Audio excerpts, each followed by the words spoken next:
would like to welcome all our guests today. And we are going to be joined by an esteemed panel of experts and activists who will be talking to us about various issues, especially in light of the catastrophic murder of and targeted strike of humanitarian workers in Gaza. If we can start with, I would like to invite Chris Gunness, the former chief spokesperson for UNRWA, to start us off on this panel. That would be great.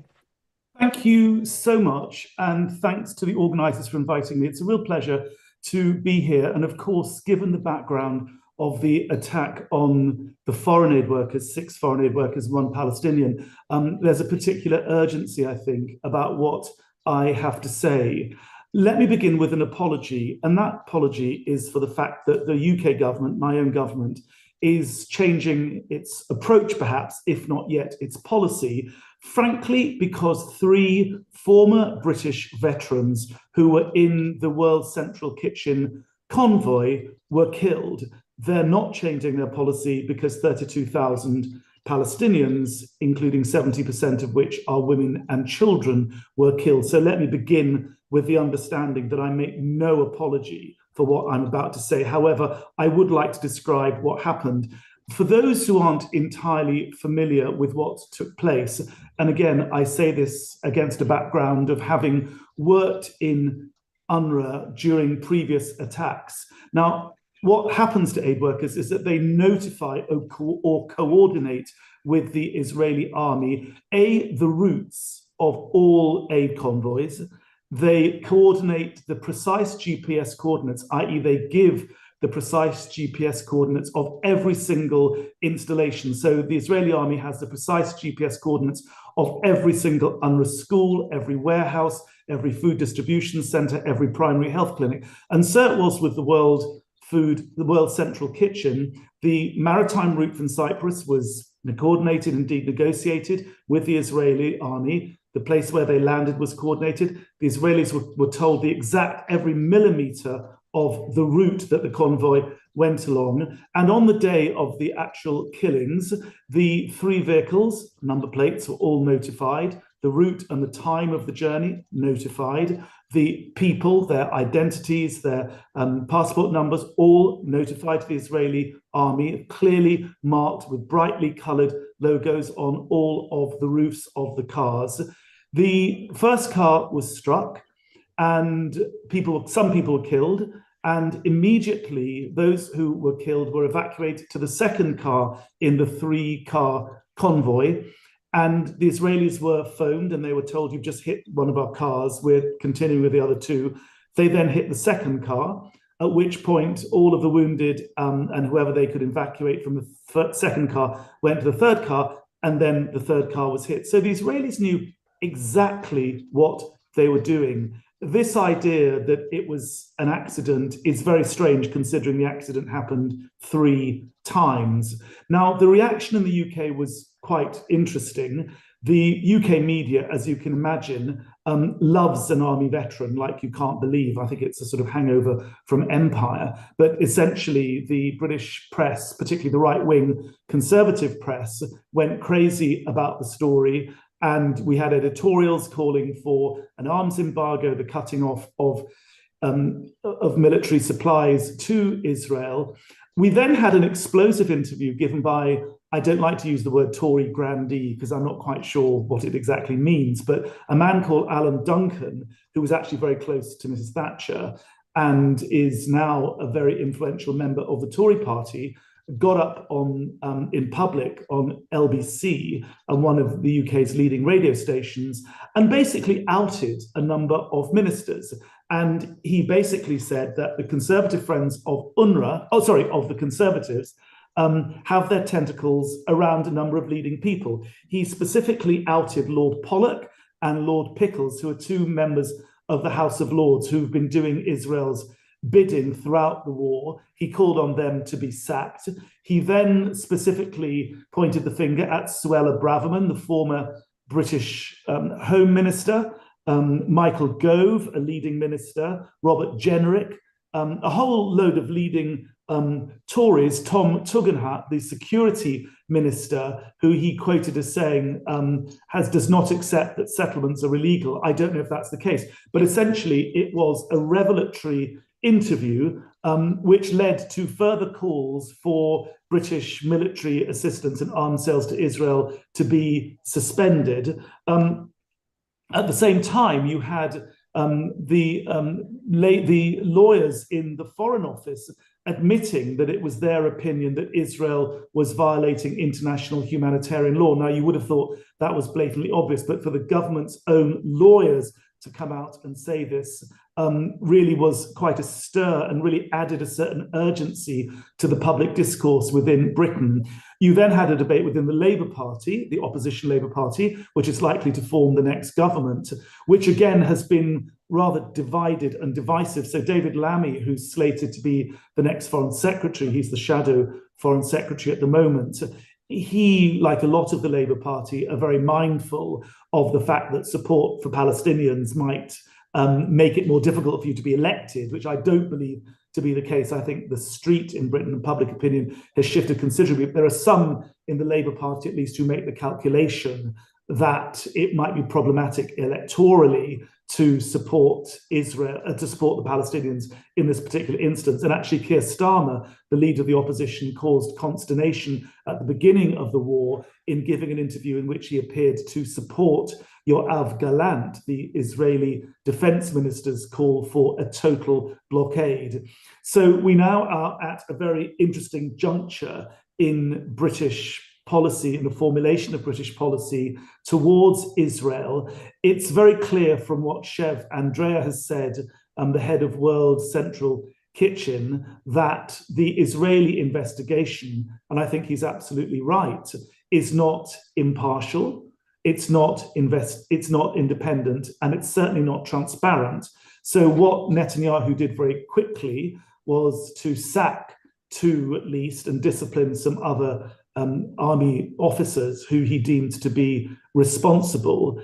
But the families of the three veterans were very clear that losing your job because you killed one of their family members does not look like justice and accountability.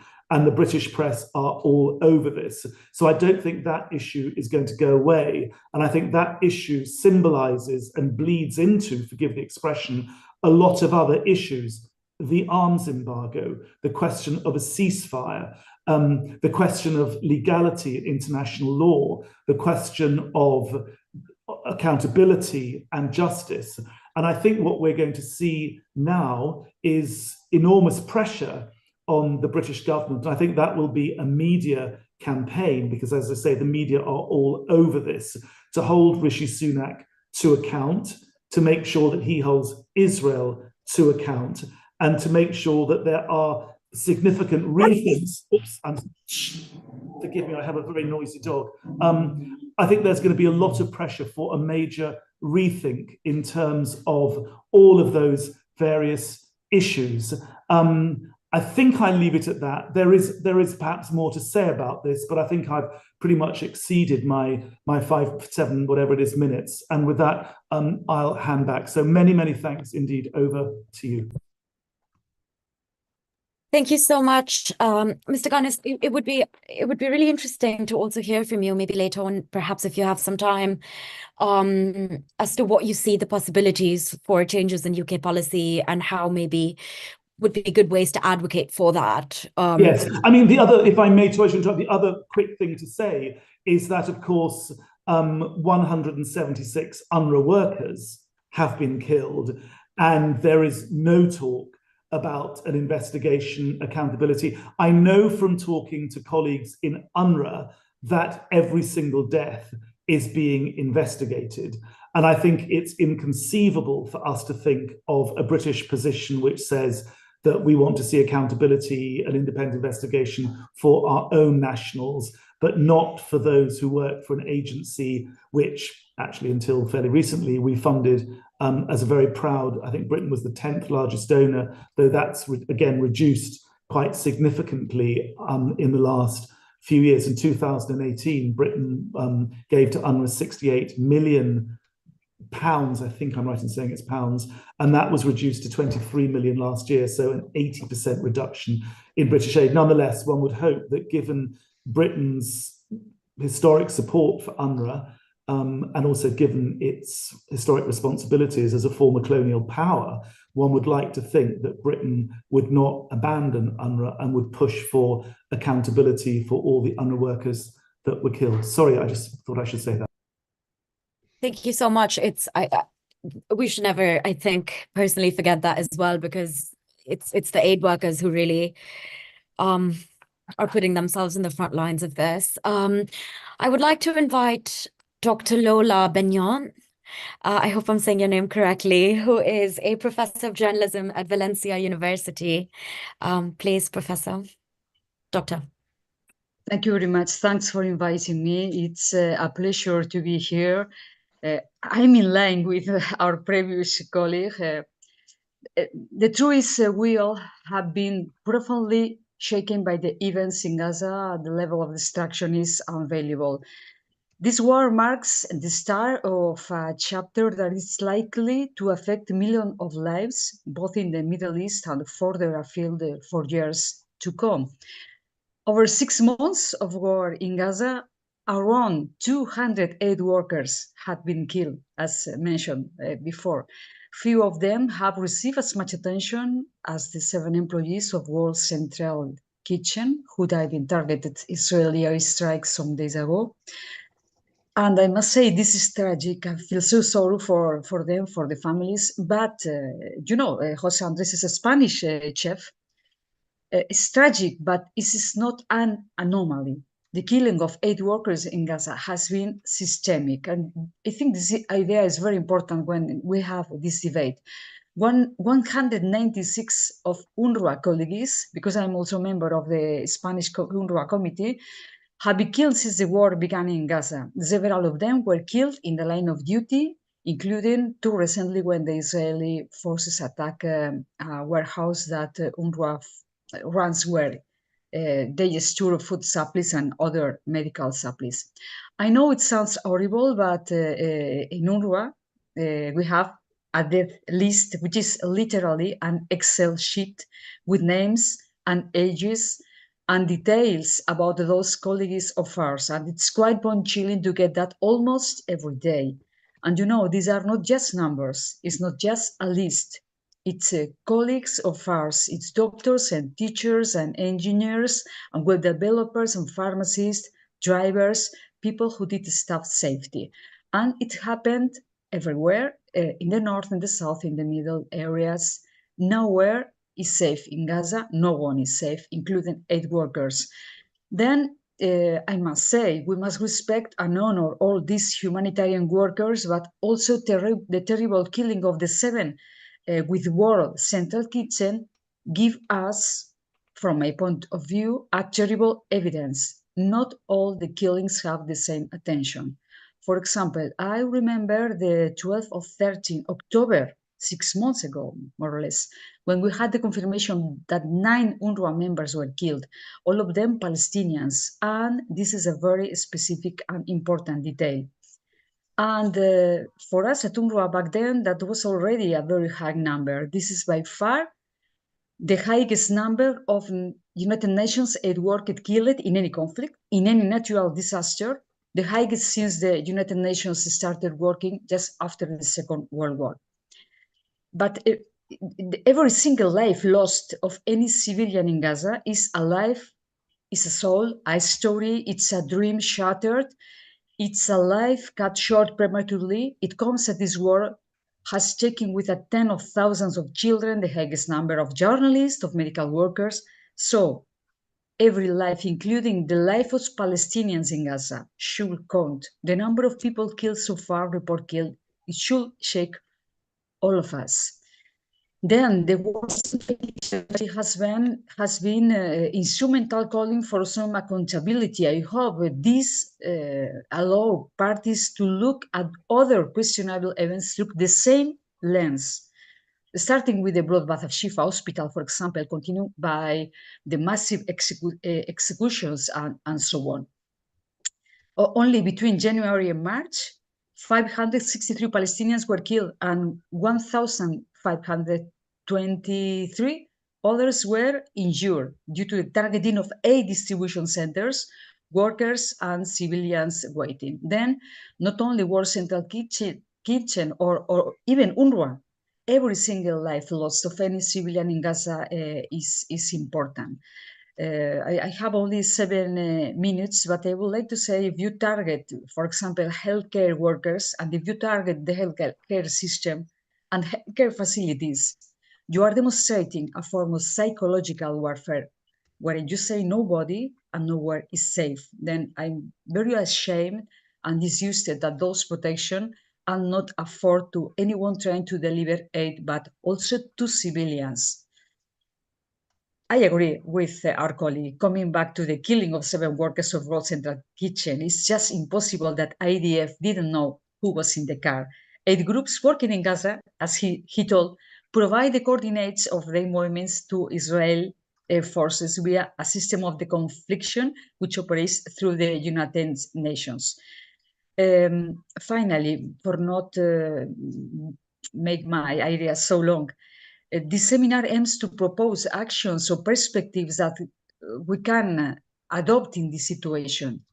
Me, as a journalist and a journalism professor in a Spanish university, I believe it is necessary to accept that there is a cultural problem, a question of perception that normalize double standards in the West media's view. And the reality is that the media representation of Palestinian has always been dehumanized. Therefore, when a Western dies, there is a media and political reaction. And when the victims are Palestinians, there is at most a paternalistic reaction, but not a comparable one. The solution, of course, I would like the cut of commerce of weapons, but from the point of view of the journalism, the solution is quality journalism, and quality journalism has very concrete standards. One of them, very clear, give the voice to the primary source, and the primary source is the Palestinians. How many interviews do we see of Palestinians, politicians, of civil society leaders? Palestinian voice is not heard, and very important in the media. For example, we talk about what are we going to do with Palestine? What plans does the United States and Israel have with Palestine? What plans does Europe of the Arab League have? But will we do the same with Israel of the European Union, for example, or with the United States? Will we enter into a debate about what to do with Israel or the United States? No. The Palestinian voice must be heard. They must be have sovereignty of their own destiny. And when we get media and political recognition of the humanity of the victims, we will be in a position to act in a fair way. To do otherwise is to collaborate with the disaster and crime. Thank you very much. Thank you so much, Doctor. It would be really, really great to also hear more. I guess a lot of us would be interested in hearing about specifically what journalists should keep in mind, especially when reporting on events that they might not necessarily be witness to, and how best to promote that. I would like to invite next Professor Michael Link, who is the former UN Special Rapporteur on the occupied Palestinian territories, to speak to us. Please, Professor. Thank you very much. I'm very grateful for being invited to participate in this important panel today with ending arms trade with Israel and protecting humanitarian aid workers in Gaza. I was particularly struck this past week by a photograph that was widely shared online, which captures the unity of these two issues. This photograph showed crates of humanitarian supplies being parachuted into northern Gaza, where starvation is widespread and famine is said by the United Nations to be imminent, while in the background, smoke is rising from yet another Israeli missile strike. The parachute aid was being delivered by the United States, as were the missiles being used by Israel to continue its military assault on Gaza. Has irony died that the United States and many other global North countries can continue to deliver billions of dollars to Israel in ongoing military aid to pursue a war that is arguably genocidal, while refusing to put any meaningful pressure on Israel to allow the quantities of aid to enter into Gaza as demanded by the International Court of Justice, or to force it to accept a ceasefire as demanded by the United Nations Security Council. That these global northern powers would be reduced to a performative theater of dropping aid in the midst of a man-made famine by parachute, which is dangerous, inefficient, and expensive compared to the alternative of bringing in aid through the existing land routes. I want to focus my remarks today on the growing call for a weapons ban with respect to Israel, so that we don't have to see these kinds of photographs again. Let me cite some of the responsible voices in the international human rights community who are demanding that these weapons transfers immediately and completely stop. In late February 2024, more than 40 UN special rapporteurs and human rights experts issued a statement stating that any transfer of weapons or ammunition to Israel that would be useful in its Gaza war is likely to violate international humanitarian law and must cease immediately. They went on to state that the state parties to the International Arms Trade Treaty have treaty obligations to deny arms exports if they know that the arms would be used to commit international crimes, or if there is an overriding risk that the arms transfer could be used to commit serious violations of international humanitarian law. This reasoning is consistent with the provisional measures orders issued by the International Court of Justice at the end of January, that there is a plausible risk of genocide in Gaza, and they continue in serious harm to civilians since then. The UN human rights experts noted that the Genocide Convention of 1948 requires state parties to employ all measures reasonably available to them to prevent genocide in another state as far as possible. Earlier in February, the Dutch Court of Appeal ordered the Netherlands to halt its export of F-35 fighter parts to Israel, given the clear risk that they may be used for committing serious violations of international humanitarian law in Gaza. And in late March, the Foreign Minister of Canada, my country, said that Canada would freeze new arms export permits to Israel following the passage of a non-legally binding resolution in the Canadian House of Commons, which called for an end, and I'm quoting, of further authorization and transfer of arms exports to Israel to ensure compliance with Canada's arms export regime, unquote. And this past Friday, April 5th, the UN Human Rights Council in Geneva, by a vote of 28-6 with 13 abstentions, adopted a resolution calling on all countries to cease the sale, transfer, and diversion of arms, munitions, and other military equipment to Israel. Will this be heard where it needs to be heard? In the United States, in Germany, the United Kingdom, France, Denmark, and Italy. This is particularly pressing in the United States, which supplies almost 70% of the global weapons sales to Israel. This past February, the Biden administration issued a national security memo, which states that the U.S. Departments of State and Defense will require written assurances from countries that receive U.S. military aid that they are to be in compliance with international law. As well, the U.S. Congress has already adopted legislation, the Leahy Act, which prohibits the sale of military arms and weapons from the United States to countries in violation of human rights standards. Successive American administrations have never applied this to Israel, and from recent comments by senior U.S. spokespersons that they see no evident violations by Israel of international crime in its military operations in Gaza, this appears unlikely to change in the foreseeable future.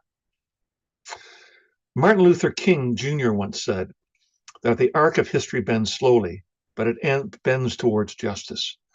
The Reverend Jesse Jackson importantly added to this, that this arc of history doesn't bend by itself. We have to make it bend. Here is an important hinge of history, where with determination and purpose, we can bend that arc even further towards justice. Thanks very much.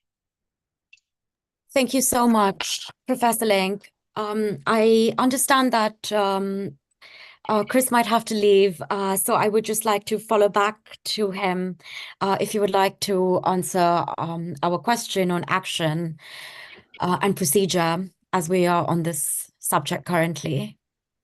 Well, if you're in Britain, there are a series of answers, which are things like don't vote Conservative and make sure that your Labour candidate has very clearly in their head what their position will be in Parliament, because I think that Labour policy is in transition and we've not seen a Labour manifesto, and we won't until Rishi Sunak announces the election date. They're now saying it could be as late as January. So we have to wait and see what the Labour Party policy will be. But clearly, the first thing people can do is get rid of the Tories, who have given Israel pretty much a blank check, and then hold Labour's feet to the flames. If you're outside the UK and you're in one of the member states or several of whose nationals were killed in the attack last week on the World Central Kitchen, then clearly you need to be demanding that your government holds, well, make sure that there's an independent, comprehensive, and transparent investigation. And then once we've seen what that looks like, it's very clear that we have to pressure governments to move beyond just sacking a handful of individuals to looking at individual criminal responsibility. And then I think we have to push the International Criminal Court, which has an open investigation into the occupied Palestinian territory.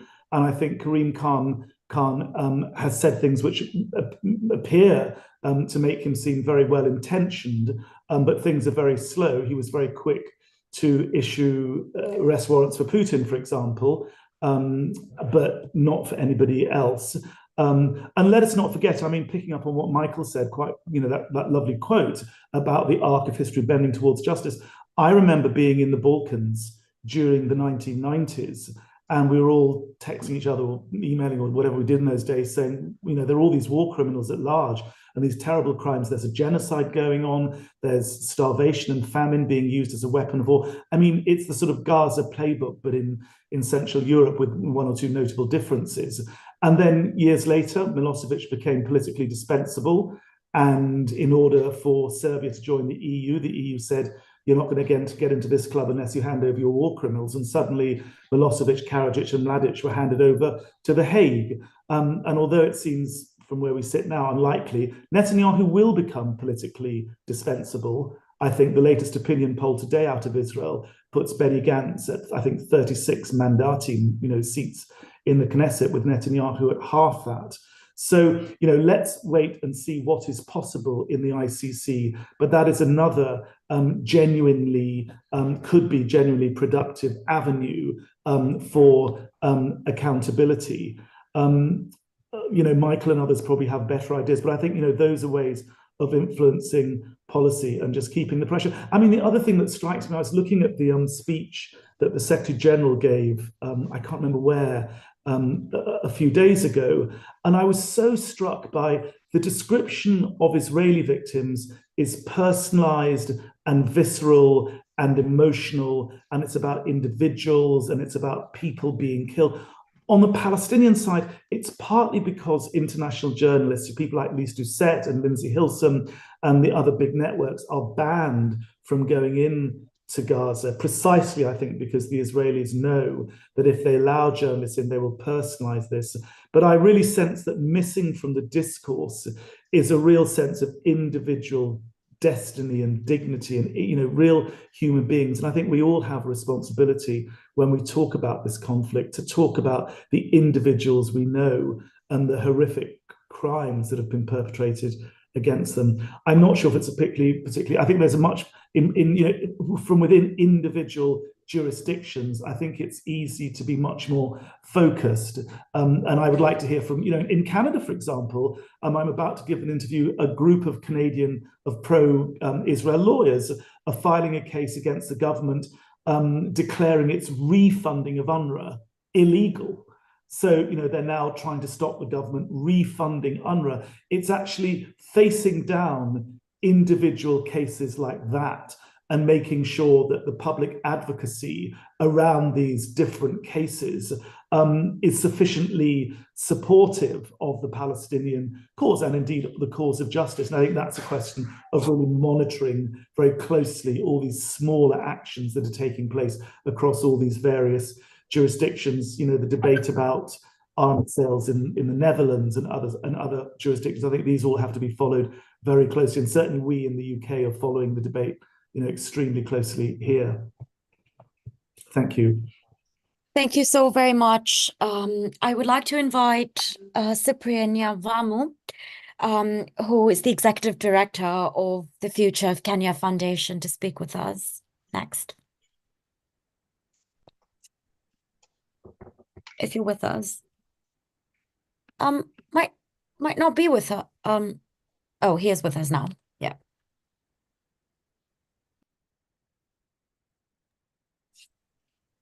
Sarah, can you hear us?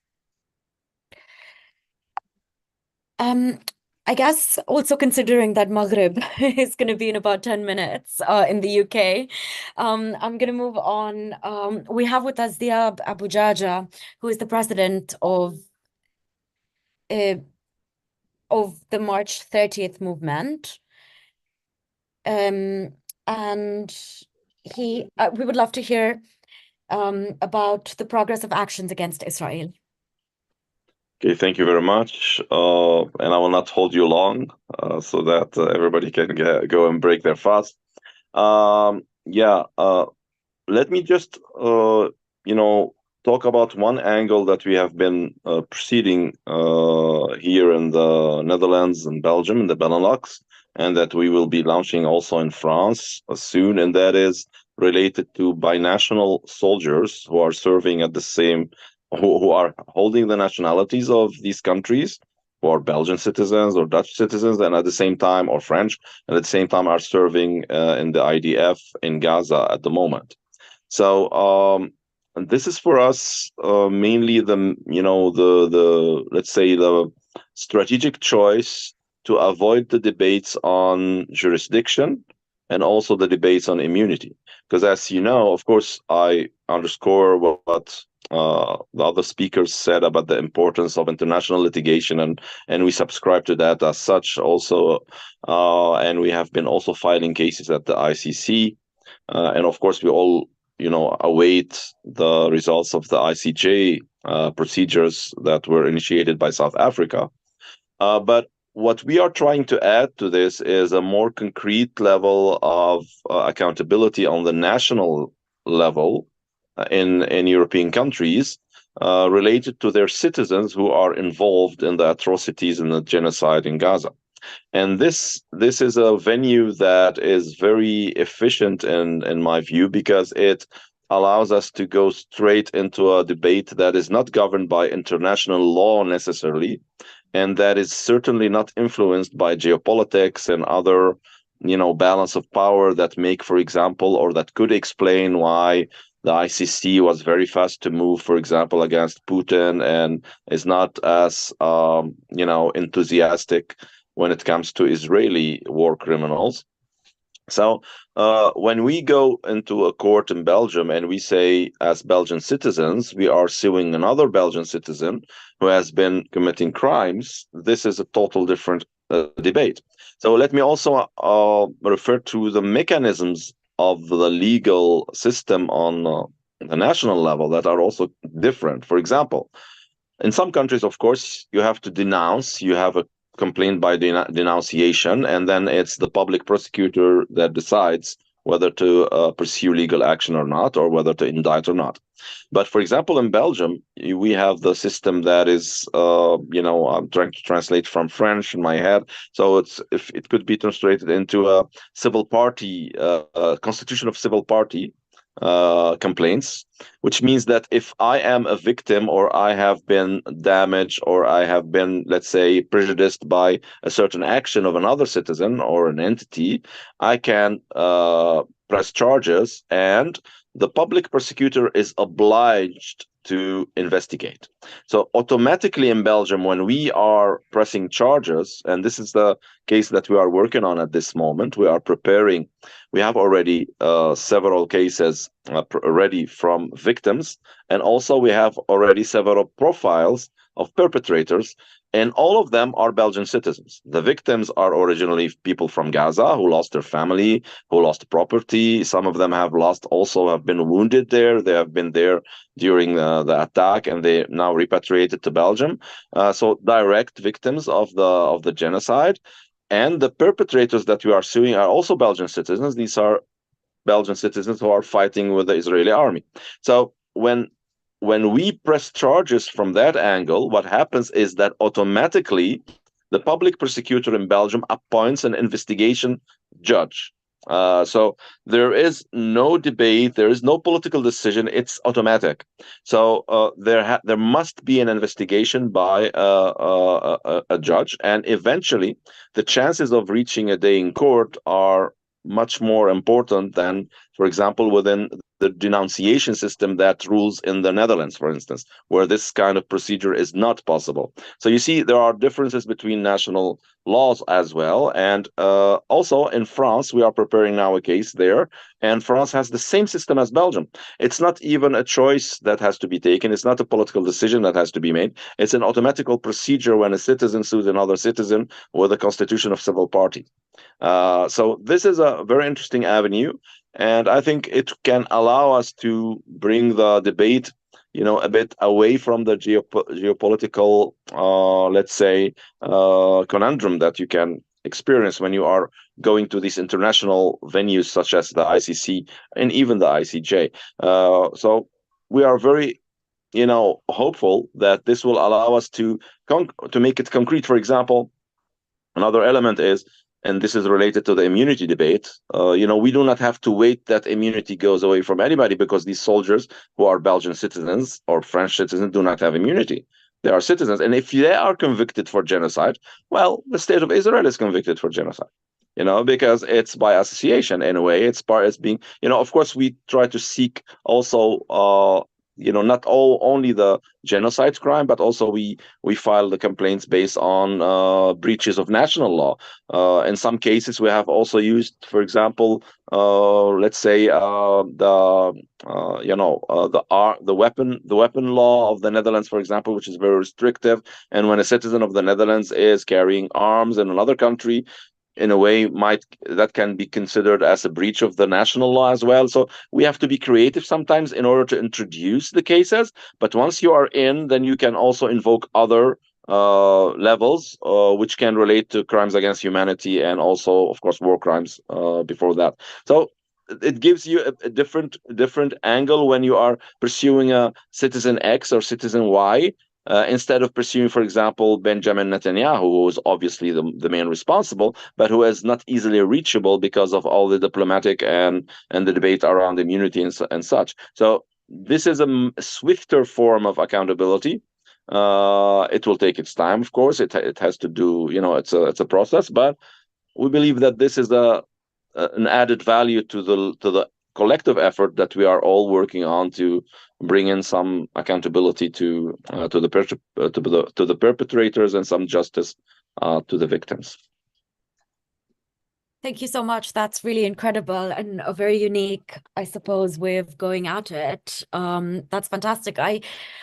As we'll be ending in the next 10 minutes, instead of asking questions specifically, I would like to open the floor for anyone. We're all really interested to hear more about what actions we can take in calling for arms sales, etc. So please, I would like to open the floor for any of our speakers with us.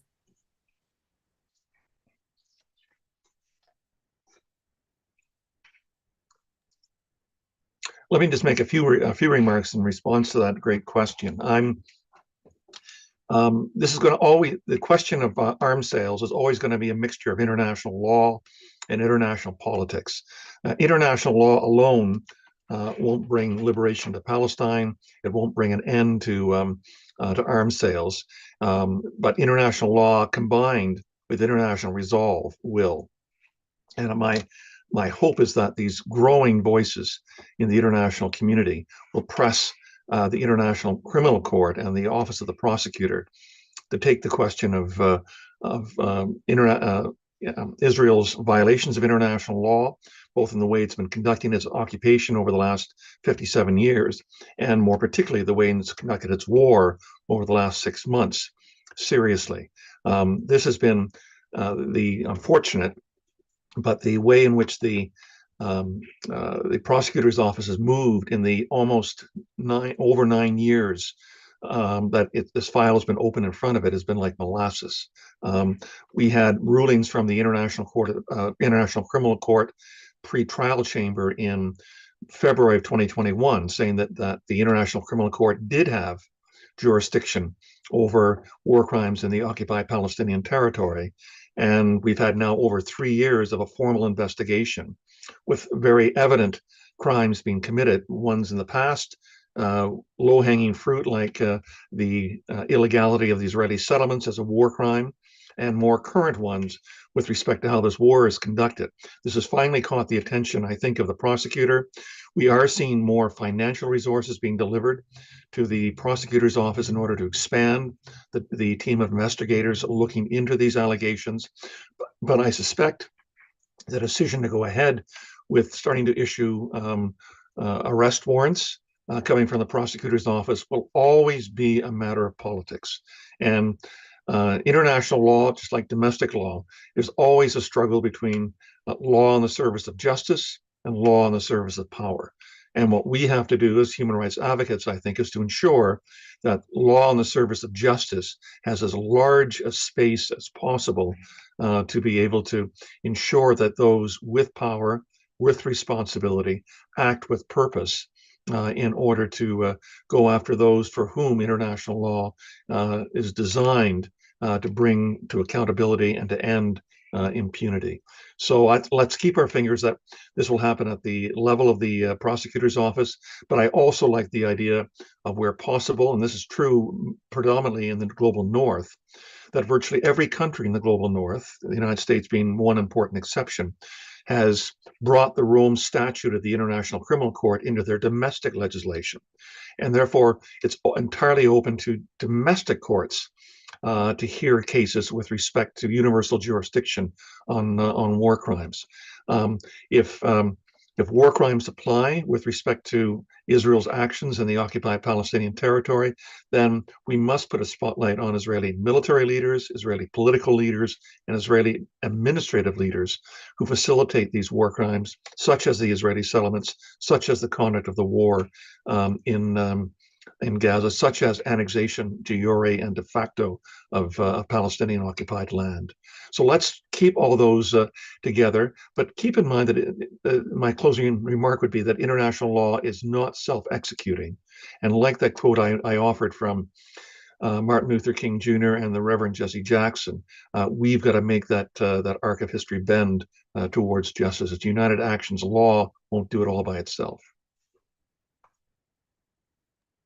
Thank you so much. I wonder if Dr. Lola has anything to say to us as we get to the end of our webinar. A moment, my microphone. Okay, I would like, in line with our colleague, I would like to speak about the attitude of the European Union. 27 countries has difficulties to make a common foreign affairs, and this is the case. European Union are not agree even for asking for halt the violence in Palestine. But I can, because you can see so many demonstrations on the streets, in the European streets, there are a very clear support to the Palestinians in this war. Before the other wars, this support you can see only, for example, in Spain and Italian, that are the very clear countries pro-Palestinians. When we speak about the populations, not the governments. But at this specific moment, we can appreciate a very little change in the general position. It's very little. It's true that, for example, the European Union Foreign Policy Chief, Josep Borrell, on Monday urged allies of Israel, of course, speaking about the United States, to stop sending the US state weapons, as too many people, I say textually, has been killed in Gaza. We need to remember, after the attacks of 7 October, Ursula von der Leyen, the responsible of the Commission, traveled immediately to Israel in order to recognize the right to Israel to defense. This position was very criticized, moreover, because it's not the Commission the responsible of the foreign affairs in the European Union. It's not the Commission. But pointing to the US President Joe Biden comment last week, Borrell said, well, if you believe, speaking about Biden, is too many people have been killed in Gaza, then you should provide less arms. Then this is a very strategic posture, but it's not general thinking about the European Union, because Israel is still something very difficult in the collective mind of European Union. And in fact, European Union is thinking about Ukraine. Ukraine is in very difficult position, and for Europe, it's very difficult to have very clear posture in this aspect. But the reality is, because the military help to Israel, Ukraine is having less support, and this for European Union is a path without exit, no? I think at least the words of Josep Borrell is a little light in the perspective. I would like to remember it's not the first time USA took the decision to cut the military help to Israel. It happens in 2006 in the Lebanon war. The United Nations took that decision to halt the supply of arms to Israel, because Israel didn't want to stop the war, but United States wanted, then did. I think the dramatic situation now is not accepted for the populations all around the world, and it's very necessary to cut the supply of arms to Israel in order to solve this problem. Thank you so much. And just as last thoughts, I'm wondering from Mr. Jaja, is there a way or possibilities in other countries, maybe in the EU, to sort of pursue similar movements, similar actions that your organization is? Yes, of course, we are at this stage pursuing these actions in the Netherlands, in Belgium, and in France. So our first France case will be dropped this week. So every country in the EU can pursue its own national citizens. This is the strength of this approach, because you are pursuing your own citizens. Of course, most of the time the countries will not take the initiative out of the public prosecutor to pursue or to indict, because of political reasons. So citizens of every country in the European Union, and anywhere for that matter, can initiate such legal complaints. Of course, our advice is to take these complaints beyond mere symbolism, to really prepare solid files, to find victims, people who are also residing in these countries or carrying the nationalities, if possible, who are themselves actually involved in these complaints as civil parties. So it's very important to try to realize that this is a venue or an avenue that can lead to some results. Of course, I agree with the speakers that politics is always a hurdle, and this is not an easy approach, but it has an advantage on the international approach, giving the fact that it is not targeting, let's say, the main politicians or diplomats or people who enjoy immunity, and that the debate on jurisdiction is not an issue. That any country has clear jurisdiction, even if it doesn't adhere to the ICC convention. Any country has clear jurisdiction to pursue its own citizens when they commit crimes under international law, even if it doesn't adhere to the ICC protocols. And I suppose, sorry, this is going to be my last question. I suppose this is just to follow up both for all the panelists.